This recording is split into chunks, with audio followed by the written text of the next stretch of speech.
Bonjour et bienvenue dans cette nouvelle vidéo. Aujourd'hui, nous allons parler du broker. Comme nous l'avons vu dans la précédente vidéo, la procédure à suivre pour pouvoir prendre position sur le marché financier. Comme nous pouvons le voir sur l'image ici, nous sommes le trader devant notre écran. Et pour pouvoir prendre position sur le marché financier, il faudra l'intermédiaire du broker ou du courtier. Et donc, nous allons faire notre dépôt de capital chez eux et aussi faire un retrait, bien évidemment. Et donc, comme nous l'avons vu précédemment, nous allons alors créer un compte chez eux. Et une fois qu'on aura créé notre compte, nous aurons accès à un serveur démo, là où on aura un capital fictif pour pouvoir prendre position sur le marché. Et bien évidemment, ce sera pour tester les stratégies. Et une fois qu'on aura maîtrisé notre stratégie, nous allons trader sur un serveur réel où nous aurons notre identifiant un identifiant à part du serveur démo. Donc, quels sont les critères pour choisir son courtier? Donc, ce sont des critères minimaux. Vous pouvez voir d'autres critères, mais la base de la base, c'est d'abord, est-ce que votre courtier est-il régulé? C'est-à-dire, si y a-t-il une autorité compétente qui va réguler, vérifier si votre broker suit les normes? Est-ce qu'il ne figure pas sur une liste noire?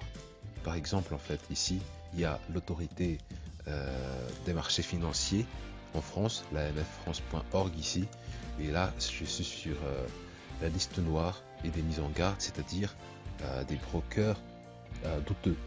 Donc, ils ne sont pas vraiment encore vérifiés.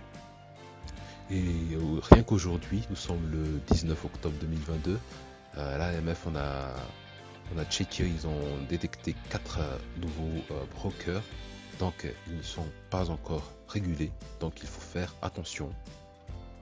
Il y a par exemple ici boursecapital.net, il y en a des tonnes ici, si vous allez vérifier, il y en a beaucoup, donc il faut vérifier si votre broker figure dessus, donc il ne faut surtout pas vous inscrire dessus.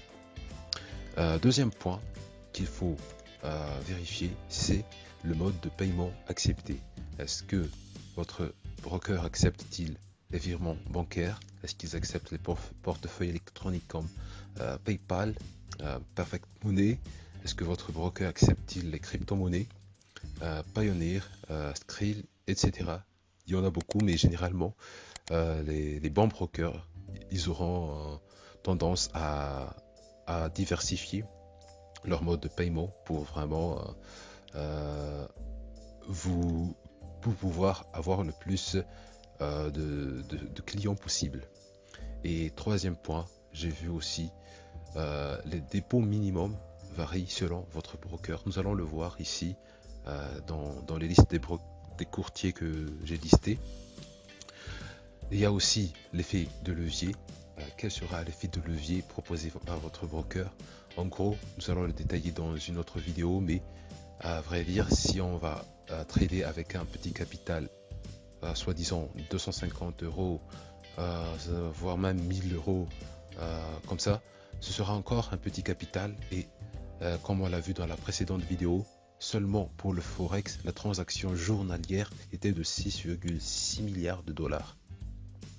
Donc on peut vite s'en rendre compte que avec 10 dollars, 10 euros, 100 euros, voire même 1000 euros, on ne pourra pas prendre position sur le marché parce que tellement notre capital est inférieur pour pouvoir prendre une position. Et c'est là que l'effet de levier rentre en position. C'est le broker qui va démultiplier notre capital. Vous allez le comprendre dans une prochaine vidéo, mais c'est quelque chose de proportionnel en fait. Il n'y a pas vraiment grand chose dessus, mais il va multiplier notre capital par soi-disant 200, voire même 1000. Mais pour pouvoir prendre une position sur le marché, soi-disant, si nous avons 10 dollars sur le compte, c'est possible d'avoir 10 dollars seulement sur le compte, je précise là, ouais. Si nous avons un effet de levier de 1 point de mille, c'est comme si nous avons alors 10 000 dollars sur le compte. Mais nous avons 10 dollars en fait sur le compte. Vous allez le voir et ne vous embrouillez pas dessus, mais c'est important de savoir l'effet de levier proposé par le broker.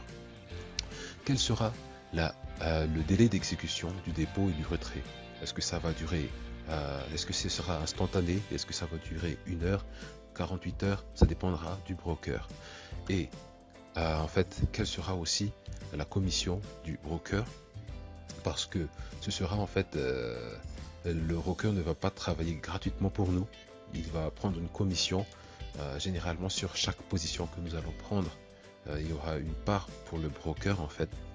Que nous soyons en gain ou en perte, je tiens bien à préciser, c'est pas seulement si nous sommes en gain qu'ils vont prendre une commission, mais même si nous soyons en perte, le broker va toujours prendre une commission pour lui.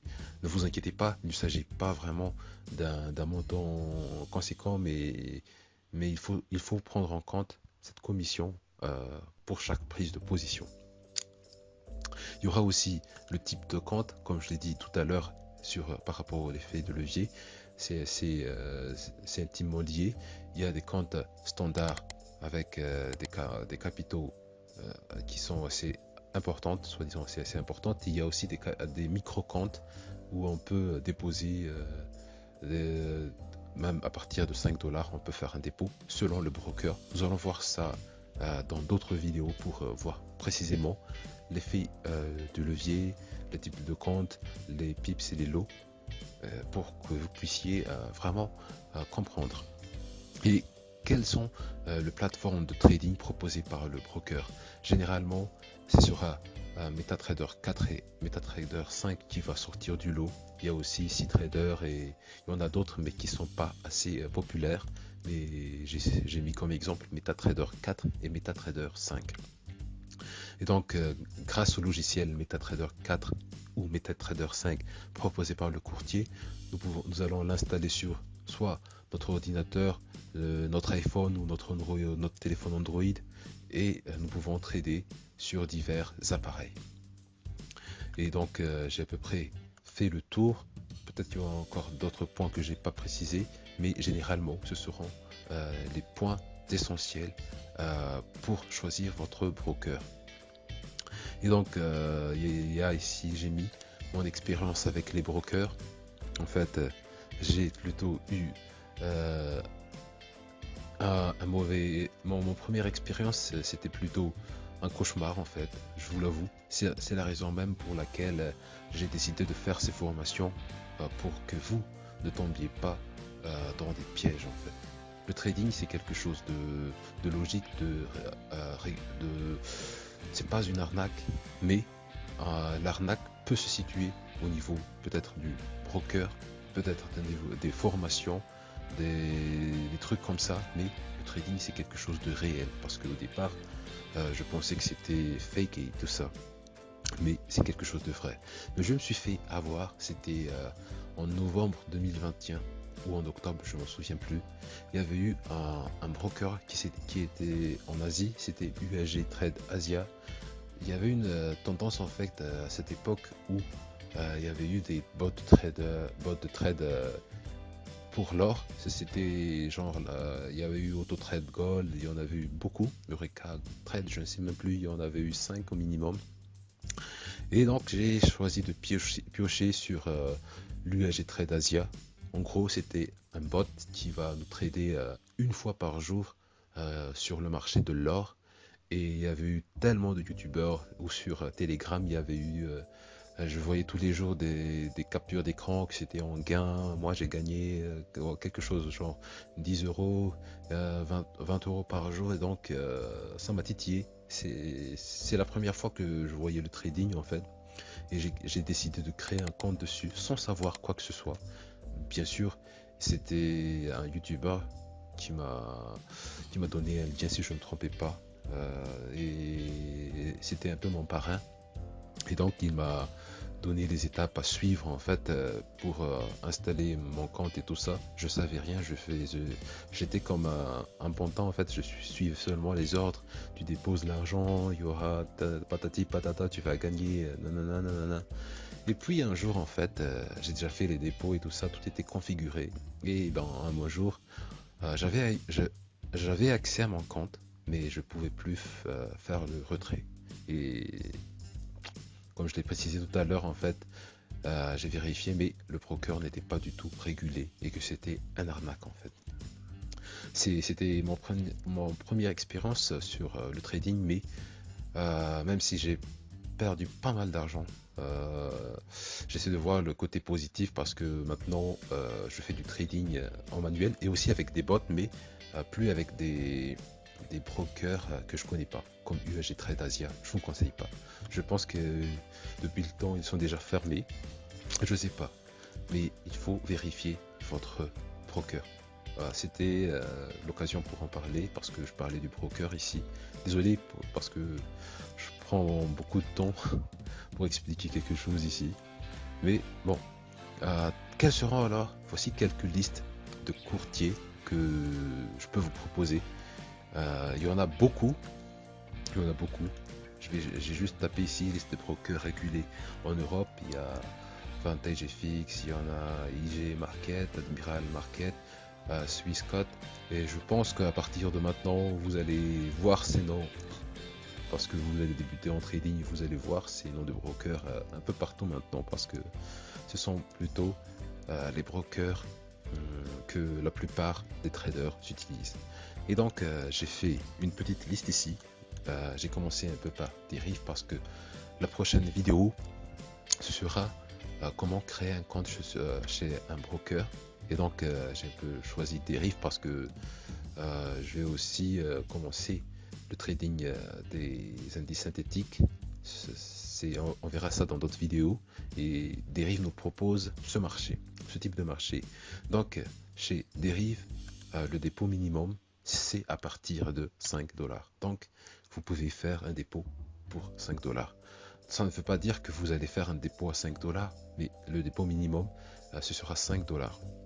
Le mode de paiement, vous pouvez faire un virement bancaire, carte de débit de carte comme Visa, Mastercard, de portefeuille électronique, ou même vous pouvez faire un dépôt, un retrait sur votre wallet crypto-monnaie.